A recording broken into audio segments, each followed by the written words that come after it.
As Kelly said, my name is Darla Pnosky, and just a little bit about myself. This is my third year at the district level as the district elementary curriculum and instruction coordinator. Prior to that, I spent 16 years at Roosevelt Elementary School teaching second grade and third grade. And I've been involved in the Learn for Life program since its inception, so it's exciting for me to be on this end, helping train you and to go into those classrooms and help out our teachers. So thanks again for all you do. My goal today is just to get you familiar with what the teachers are doing in the classroom when it comes to teaching reading and writing. So the pieces of a reader, there are four parts, and three parts, excuse me: accuracy and decoding, fluency and expression, and comprehension. And I'm going to go through each of those today, just kind of explain what that means and what you will be doing in those three areas when you're tutoring. So accuracy and decoding means reading words accurately and figuring out, decoding is figuring out those unknown words. And we no longer tell a student when they are stuck on a word and they're looking at you like, how? We're no longer saying sound it out, because research shows that only approximately 14% of the words in our English language actually are pronounced like they're spelled. We're not using the sound it out. Some of the things that you can ask the student is, what can you do when you're stuck? Because you're tutoring second and third graders, and they, first grade and now a little bit in kindergarten, that's what they're learning when they're being taught to read, is how to use those, they're learning those decoding strategies to figure out those tricky words. So asking them, what can you do when you're stuck? Some students, you're going to find, are going to, what we call, appeal to you, ask for your help, because they don't want to take the time to figure it out. So they're going to try you a little bit. So if you're asking them, what do you know how to do when you're stuck, you're going to be like, oh yeah, she's on me, he's on me. Don't just give the word. We want you to coach them through that, and you have a bookmark in your, and Kelly's going to go through, when I'm done, the different things in the binder, the student binder. There's a reading strategies bookmark that will take you through different things that you can ask them to help them, coach them through figuring out that word. Cross-checking means you can ask them, like, if they've said the word wrong, does that look right? Does it sound right? Or does that make sense? Some of those words that, like if they substitute an A for the, or some of those little words like that, you don't have to correct them, all of them, because if it's not changing the meaning of that sentence, I would just let it go. But if students are flying through those sentences, making errors and not even noticing that it's not making sense, I would stop them and say, whoa, wait a minute, and point out that word and say, does that look right? What you read this as lift. Does lift, does that match the word, the letters that are in that word? So different strategies like that. Fluency is reading smoothly with expression. And I know with my third graders that I had in the program, I had my tutors working a lot with students on fluency. That's that rate and pacing.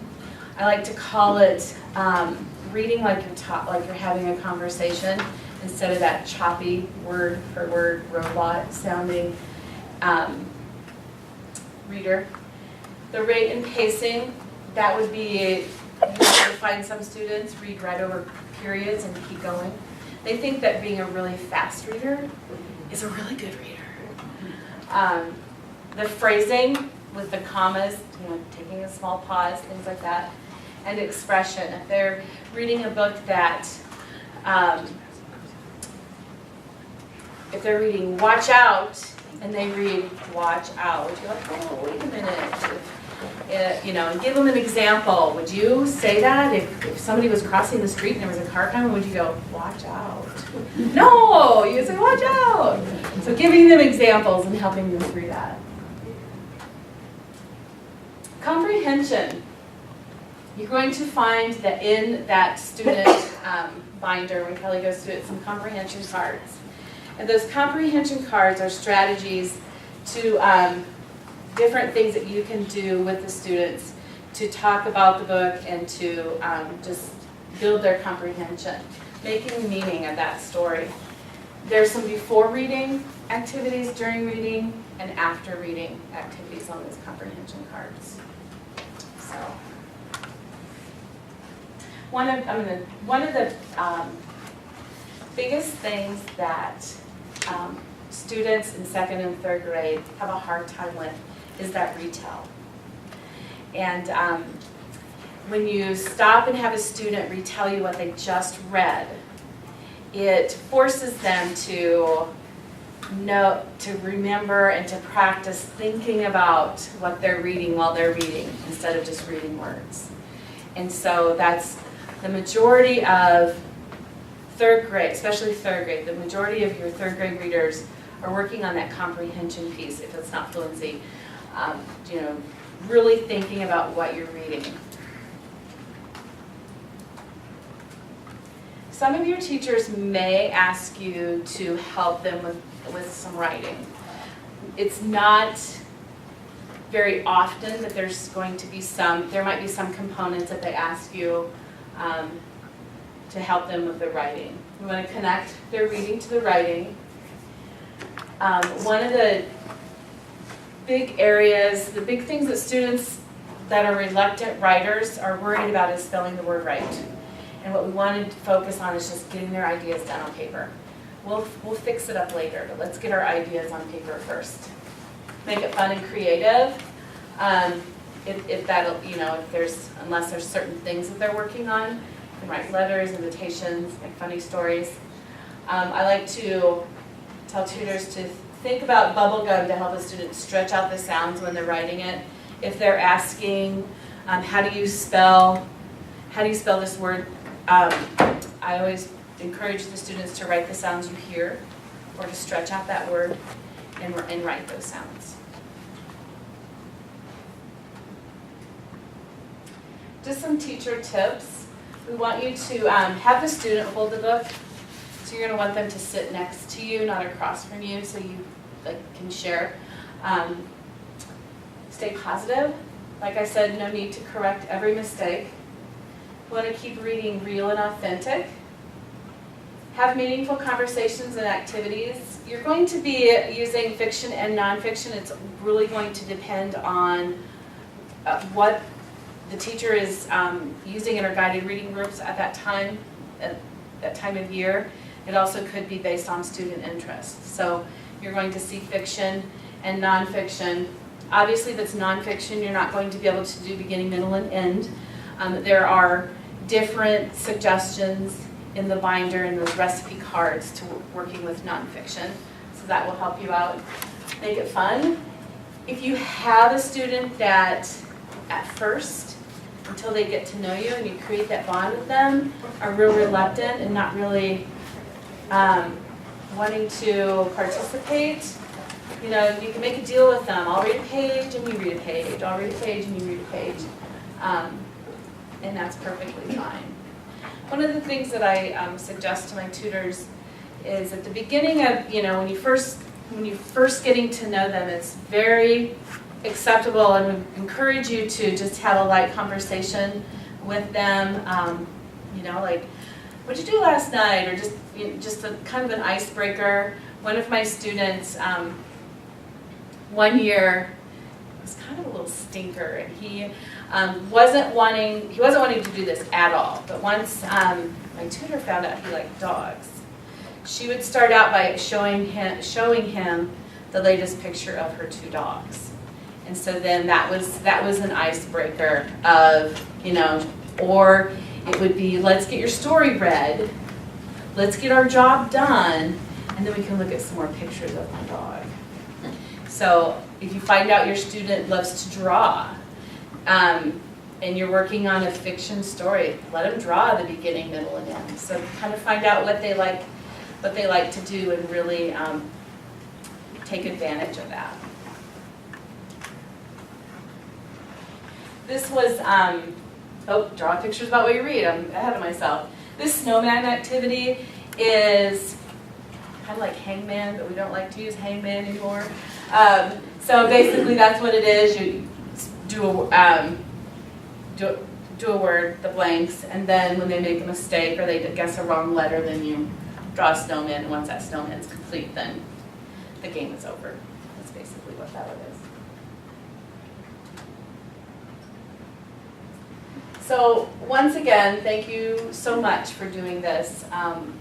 I always really look forward to this time of year when my tutors were just getting there and starting. And please be patient. There were many times when my tutors would show up at the door and I'd be like, oh, it is Tuesday, isn't it? And I don't, so then we would quick hurry get their binders ready, but I tried to get into a routine the day before to get that all set up so the kiddos would be ready to go. If your student is gone that day, I always asked if somebody wanted to volunteer, so then you would still be reading with the student, and you'll love it because there'll be so many people that want, so many kids that want to volunteer and go, I want to go.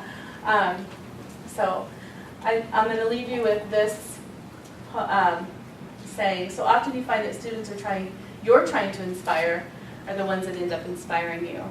So you'll have, hopefully by the end of the year, you have a great connection with your students, and it's a fun time. So if I met with all of you individually, especially the new tutors, probably would have seen this already. Each student gets one of these binders, and inside the binder there's a bunch of different resources that you can use to help your student get through that reading, depending on how they're reading. But Jarlo focused on those comprehension, accuracy, fluency, and expanding vocabulary. So we have them all listed here. And the kids should know generally what these all mean. You can explain it to them again too in a simpler form if you need to. But what this specifically is used for is every time you're done with a session, the tutoring session with each student, you can ask them, okay, what area do you think you focused on? And you can take one of these stickers. Well, the students will pick them out, and they're very particular about that, so they will take their time. So they can pick out a sticker and they can put it on the area of focus that you guys worked on that day. So that just better emphasizes those different areas that they're working on. Also in here is some reading comprehension questions. And it just goes through different questions that you can ask your student, different areas of focus again. So really this is just lots of resources for you. What this is just a whiteboard, and like Darla said, some of your kids might like to draw, for instance, or if you have a writing assignment, you can use this to write things out. We had one tutor share a story that one of her students was very, very antsy when he came in every day. And throughout her time with him, she realized that he really liked to draw. So she'd ask him, okay, tell me about your week. Let's draw it. So she had him spend the first 5 minutes just drawing his week. And once he did that, he was right back on track. He could stay focused. He just needed that little bit of something to get out that antsiness.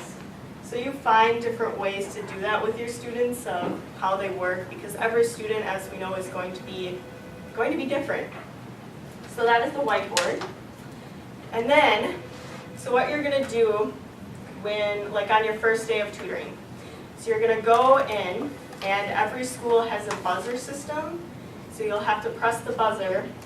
Someone will come on and say hi, and you'll just tell them, I'm here for Learn for Life or United Way. You'll go in, you go to the front office, and they'll have a sign-in sheet. And Learn for Life has a specific sign-in form. and it'll look like this. So what you're going to do is you're going to put your name at the top, and you're just going to write the date and then how many hours you were there, which is really just 1 hour, but in case you tutor like one right after each other, you could put 2.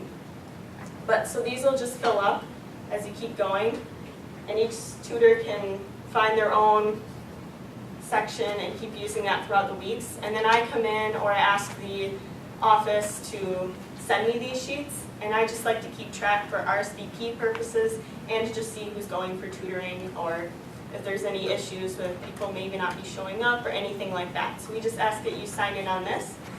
Along with that, there's also going to be a calendar for each month that looks like this.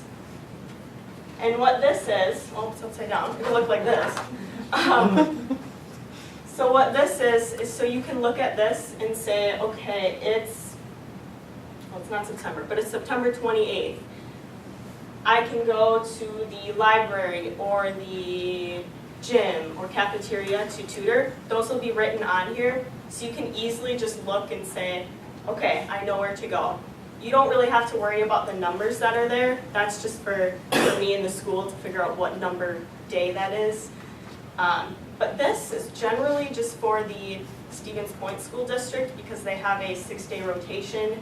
We have to figure out what days and where tutors can tutor. But this will always be there for your reference to just see where you can go. After you sign in, and if you say forget your name tag actually, because you should be wearing this, they also have their own sign-in sheet and their own name tags that you can pick up and wear just as a visitor. But we also ask that if you do have this, definitely wear it so they know who you are going into the school. But once you sign in, you'll go find your classroom, and the front office is very much aware that you guys are coming, so they can kind of direct you if you're new and aren't quite sure where to go. But you'll find your classroom, and you'll find your teacher, and she'll introduce you to the students. She'll show you where the binders are.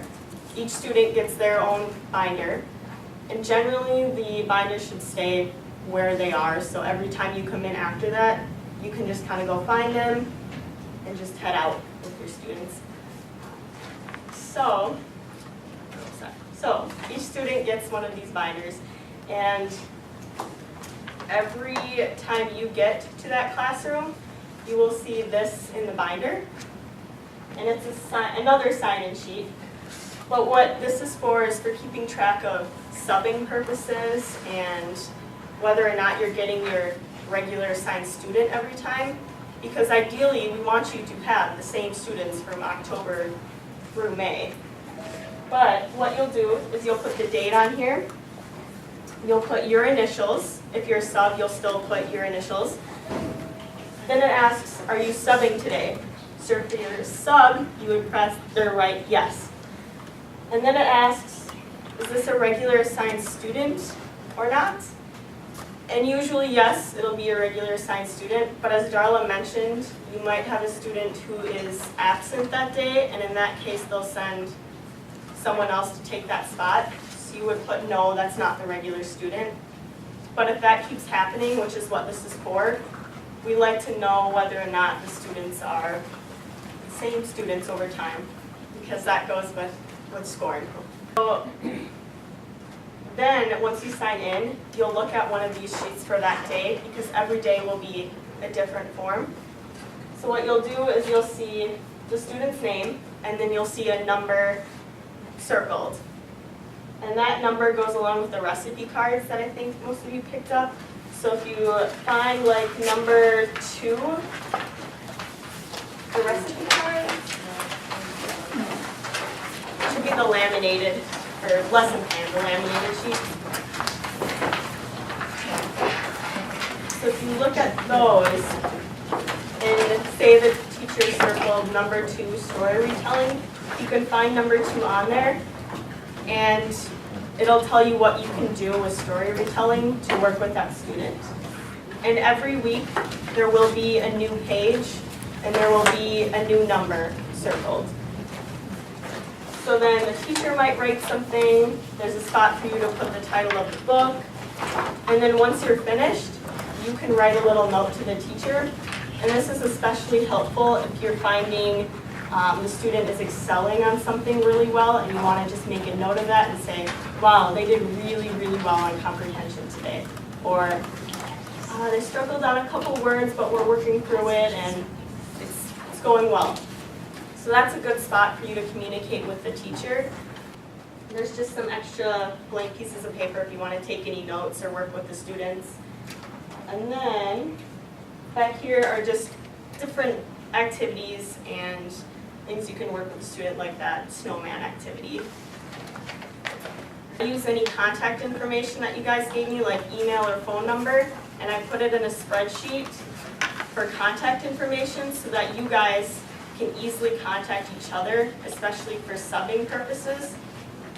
So if any of your contact information were to change, address, phone number, email, whatever you prefer for me to use with those other tutors, please let me know so that I can send it to the correct email or call the right person. So that is very important. So I think if we go to page 4.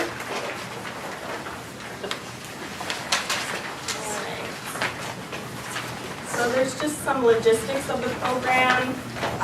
Check into the office like we talked about, wear your name tag, keep your belongings with you because you never know what can happen to them. Silence your phones, anything like that. If you get a call, try to take it outside of the school or anything like that, or just silence it. Number 4 is very important. Student discipline is not the volunteer's responsibility. Any of the discipline is taken care of by the teacher. What can happen sometimes is you might get a student, you don't know what happened to them that day, you don't know if they woke up and they just had a terrible morning, like any of us can have. So if they're not quite working the best with you, you can use different strategies like, okay, we just need to get through a couple different things here. If we can get through that, we can play one of the reading games, or we can look at dog pictures, like Darla said. If you can just get them to get through it and have a little reward at the end, a lot of the times that'll work. Or if you tell them, I just don't think this is working, we might have to send you back to the classroom, that right there might just get them to pay attention, because they want to be there, they want to work with you. If they have to go back to the classroom, they don't always want, they want to stay out there. So if that happens, just work with them, work through it. But other than that, any other type of discipline, the teacher takes care of. You don't have to yell at them or anything like that. Just take care of it with the teacher. And it's okay if you need to send them back, because they're not going to learn if they're not happy, not focused. Any questions so far? Okay. So, number 5, I know Laura used to ask this all the time. Have any of you participated in a fire drill when you're with them? Yep. Okay, so I don't know if every school is different, but what I was told is that if you're with a student and the fire drill goes off, just get to the nearest person who's heading out the nearest exit door, follow them. Don't go back to the classroom because the class won't be there. Once you get out, you can find the nearest person with a radio, and they can radio to the teacher or someone and just tell them, I have so-and-so from this teacher's classroom, everything's okay, I'll bring them back, or they'll figure it out. But just head out the nearest exit. Don't go back to the classroom, because the student probably will want to go back to the classroom, but that's not going to work for that. So, the other portion of this just goes over some of the tutor roles, the teacher's role. On page 6, we have policies and procedures. So, sometimes the school will have cancellations for snow or anything. If I know way in advance, like a holiday or a Christmas break or spring break, I will send out a mass email or call you and let you know that tutoring will not take place at that time. I can also send out a school calendar for you guys if you want to just know what's going on. But it's also on each of their web pages, so you can go on there and see yourself too. So if I know way in advance that it's going to be canceled, I will let you know. Let's say you wake up that morning and you think that there's a snow day, or there is an actual snow day. Obviously, don't go. We ask that you try to pay attention to the radio, the TV, and if they think there's going to be a snow day, it's okay. You don't have to go. We know that that's going to happen. Sometimes the teachers themselves, just individual classrooms, may have cancellations, and I ask the teachers to let me know beforehand if that's going to happen. So if they tell me, I can let all of you know in those classrooms that you won't have tutoring that day. So I try to let you know way beforehand so that you don't end up going there and it's not a tutoring day. But I also ask that you be kind of patient with it, because sometimes teachers are so busy and they might just forget to give me a call and let me know that they don't have tutoring for an assembly or anything like that. So if you do show up, I'm sorry about that, but they have so much going on. But they do try to let me know beforehand that it's going to happen. 7, there is contact information for all of the schools, their main number, so you can just call that and ask them about if something is canceled for sure. But that's really for the tutors. So if you guys need a sub, or if you guys wake up and you're sick one day, or you wake up and your driveway's just covered in snow and you're not going to be able to make it out, be safe, don't try it, it's okay. If you know quite a bit in advance yourself that you're going to be gone for an extended time, or you're going to miss a day here and there, let me know and I can reach out to those subs, or you can reach out to the substitute tutors and you can ask for them to fill your spot. But that's if it's quite a bit in advance. If it's like the morning and you tutor at 9 o'clock, just call the school and tell them that you're not going to make it. If you tutor at 2 o'clock or so, you can try and give me a call and I can go out and sub, or Cecily back there can go out and sub. So you can definitely try. But if it's down to that day and you just don't want to make that phone call or anything to another sub, just call the school. They know you're there. Page 3, we're going back. But on page 3, there's confidentiality. That is very important. All of you should have signed that confidentiality agreement form. So the students, because they're 2nd and 3rd graders, will really say anything to you at that age, more than probably you want to know or need to know. That could be their address or a medical condition or anything like that. We just ask that you keep any of that between you and the child and within the school, because that doesn't need to get out there. That kind of goes along with taking photos of the student. We ask that you don't take any photos of them, or if you do, just don't share it anywhere, especially social media. If the teacher gives you a photo, like a school photo of the student, don't share that anywhere. You can have it on your desk or something like that, but we just ask that you keep that within the school. Also, if you run into the student or the family outside of the school, at the grocery store or something, you can say hi to them. They might even run up to you and say hi to you. And that's totally fine. We just ask that you keep anything about like their reading progress between you and the student and at the school, because you guys aren't seeing the scores and you can't really speak to their progress for reading. You can say, I'm really enjoying my time with them. They're really growing as a person. It's amazing working with them.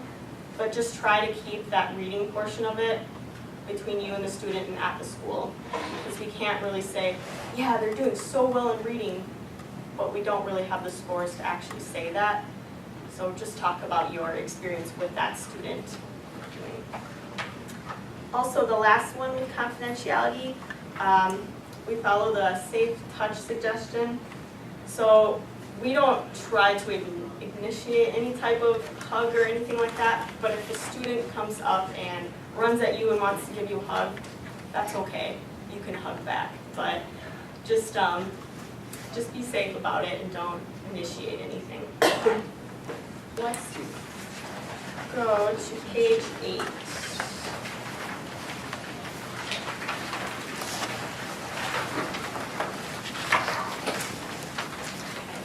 So, reporting abuse. So, though we talked about confidentiality, and don't share anything about your student's progress or anything like that, if you're with the student and something concerning comes up, like abuse or something like that, please bring it up. I'll just go over this. So volunteers who have questions or concerns about anything seen or heard should bring these questions or concerns to the attention of the teacher or the principal or anyone of authority there, just to get that out there. And even if you aren't sure if it's something concerning or not, just bring it up to be sure. You might not know what happens after that, but you'll feel better about at least bringing it up and talking about it instead of just keeping it inside. Problems, abilities, behaviors, relationships, anything like that should never be discussed with anyone other than the teacher or the administrator. Do not report directly to an agency such as Department of Health or Human Services. The school has procedures to do that, so you can just bring it up to the teacher or the principal. For placement, which I know a lot of you, especially any of you new tutors, are not quite sure about where you're placed yet. So what I do is I work with the teachers to figure out what time works best for them for tutors to come in. And I also work with you guys to figure out what works best in your schedule. And then I have to combine all of those to figure out where everyone will fit in with their times. Is it still the case that we can't give them anything? Oh, like a thank pencil you. or anything? Yes, thank you. So for gift giving, we have a policy that we don't give any gifts throughout the year, like at Christmas or anything like that. I know it's really tough to not want to just give them like candy or something, but if one student gets it, then everyone else is going to want it, and not everyone will get that from their tutors, which is fine. So we ask that there aren't any gift giving, but at the end of the year, United Way provides books for the students in Learn for Life, and we ask the tutors to go and pick a book that they feel that their student would enjoy, and a little certificate as well, where you can write a little note to them or congratulations or something, and you can give that to them at the end of the year as a thank you to them as well. So that's kind of the overall gift for Learn for Life, but everyone in the program is getting that, so it's more even. With that, I know some students may give you guys gifts. If it's a card, that's okay. They're just saying thank you. Though if it's something bigger, we ask that you maybe just try not to accept anything like that. But of course, at the end of the year, people are going to give a card. They're going to say thank you. So you can accept anything like that.